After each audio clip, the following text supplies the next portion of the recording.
அஸ்ஸலாமு அலைக்கும். இன்னைக்கு நான் வந்து தேங்காய் சோறு தாங்க செய்ய போகிறேன். அந்த தேங்காய் சோறுக்கு வந்து தேவையான பொருட்கள் பார்த்துடலாம். நான் வந்து 2 வெங்காயம் எடுத்திருக்கேன், மீடியம் சைஸ் வெங்காயம்.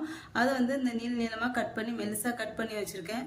அடுத்து 2 பச்சை மிளகா, கொஞ்சம் மல்லித்தலை, கொஞ்சம் புதினா, அப்புறம் வந்து ஒரு பாதியோடு கொஞ்சம் சின்னதாக ஒரு பாதி லெமனு.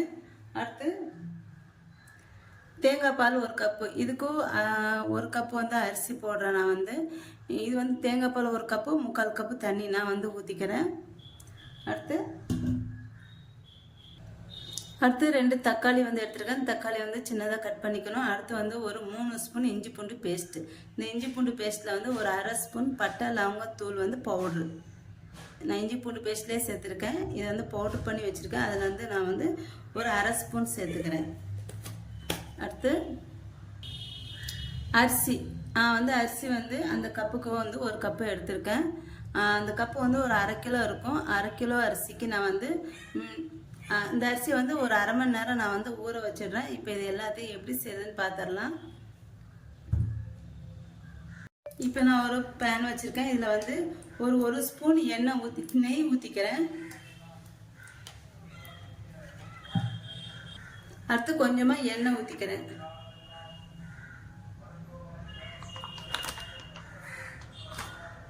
இப்போ இதில் வந்து நான் பிரியாணி இலை சேர்த்துக்கிறேன். அடுத்து பச்சை மிளகா சேர்த்துக்கிறேன். அடுத்து கொஞ்சமாக மல்லி, கொஞ்சமாக புதினா சேர்த்துட்டு இதுலேட்டு வெங்காயம் வந்து சேர்த்துக்கிறேன். வெங்காயம் சேர்த்துக்கிறதுக்கு முன்னால் இஞ்சி பூண்டு வச்சுருந்தேன் பார்த்தீங்களா, அந்த இஞ்சி பூண்டு வந்து சேர்த்துக்கிறேன்.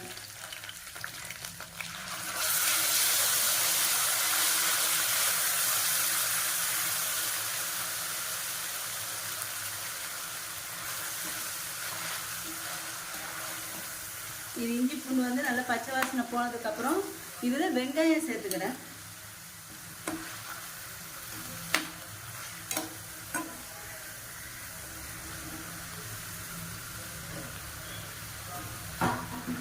இப்போ வெங்காயம் நல்லா வதங்கணும். நாங்கள் வந்து இந்த தேங்காய் சோறு எதுக்கு செய்வோம்னா, மீன் வாங்கினா இந்த மாதிரி தேங்காய் சோறு சாப்பிடுவோம். இந்த தேங்காய் சோறு செய்வோம், ரொம்ப நல்லா இருக்கும். இந்த தேங்காய் சோறு வந்து மீன் குழம்புக்கு வந்து விரால் மீன் இந்த மாதிரி மீன் எடுத்தோம்னா, மெயினாக விரால் மீன் எடுத்தோம்னா இந்த மாதிரி தேங்காய் சோறு செஞ்சு குழம்பு வச்சு சாப்பிட்டா அந்த சோத்துக்கு இந்த சாப்பாடுக்கு வந்து ரொம்ப சூப்பராக இருக்கும். மீன் குழம்புக்கும் இந்த சாப்பாடுக்கும். ஆனால் இன்றைக்கி எங்கள் வீட்டில் வந்து மீன் குழம்புலாம் இல்லை, கறி குழம்பு தான். பீஃப் கறியை பண்ணி தேங்காய் சோறு வந்து நாங்கள் வந்து பண்ணுறோம் இன்றைக்கி வந்து. இப்போ இந்த வெங்காயம் வந்து நல்லா வதங்கணும். இது அதை மீன் குழம்பு வச்சோம்னா நான் வந்து இந்த பிரியாணி இலை வந்து சேர்க்க மாட்டோம். நான் வந்து இன்றைக்கி வந்து மீன் குழம்பு இல்லை கறி குழம்பு தானே, அதனால் நான் வந்து பிரியாணி இலை வந்து சேர்த்துருக்கேன். நீங்கள் இது வந்து மீன் குழம்பு இந்த மாதிரி சாப்பாடு செய்யணும், பிரியாணி இலை கண்டிப்பாக சேர்க்காதீங்க. அது வந்து டேஸ்ட் வந்து மாறிடும். இப்போ வெங்காயம் வந்து நல்லா வதங்கிடுச்சு. இப்போ இதில் வந்து நான் வந்து தக்காளி வந்து சேர்த்துக்கிறேன்.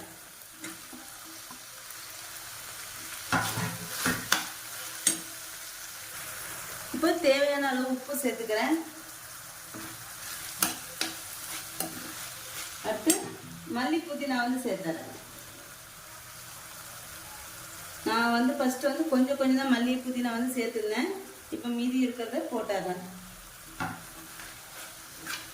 இப்போ இதெல்லாம் சேர்த்து நல்லா வேகணும். இப்போ தக்காளி வந்து நல்லா கரையணும். இதில் இப்போ வந்து நான் வந்து ரொம்ப கம்மியாட்டு மஞ்சள் தூள் வந்து சேர்த்துக்கிறேன். ரொம்ப லைட்டாக சேர்த்துக்கணும், ரொம்ப சேர்த்துடக்கூடாது. சேர்த்துட்டு தான் வந்து கலரிடணும். இதை நான் வந்து பச்சை மிளகா மட்டும் தான் சேர்த்துருக்கேன். காரத்துக்கு வந்து மிளகாத்தூள் எதுவுமே நான் வந்து சேர்க்கலை. இப்போ இதில் தேங்காய் பால் வந்து நான் வந்து ஊற்றிடுறேன்.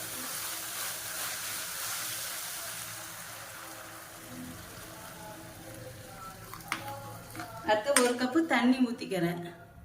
இப்போ தண்ணி ஊற்றியாச்சு. இப்போ இது வந்து கொதியெலாம் வரக்கூடாது, பொங்கி வரணும். தேங்காய் பால் வந்து பொங்கி வரும்போது அரிசி வந்து போட்டுடணும். இப்போ தேங்காய் பால் வந்து கொதிச்சிடக்கூடாது. பாருங்க, இப்போ வந்து பொங்கி நிற்கிது. இது கொதி வர மாதிரி இருக்குது. அப்போ வந்து நான் வந்து தண்ணியை நல்லா வடிச்சிட்டு அரிசியை வந்து போட்டுக்கிறேன்.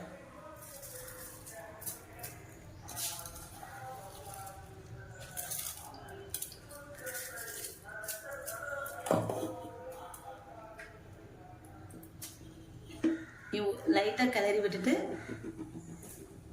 இது மூடி வச்சிடலாம். இப்போ இதில் நான் வந்து லெமன் வந்து புழிஞ்சுக்கிறேன்.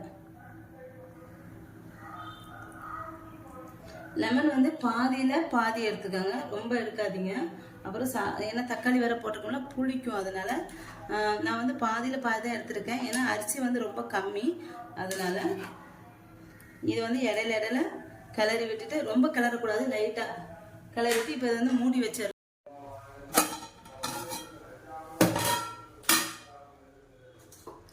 சாப்பாடு வந்து ரெடி ஆயிடுச்சு.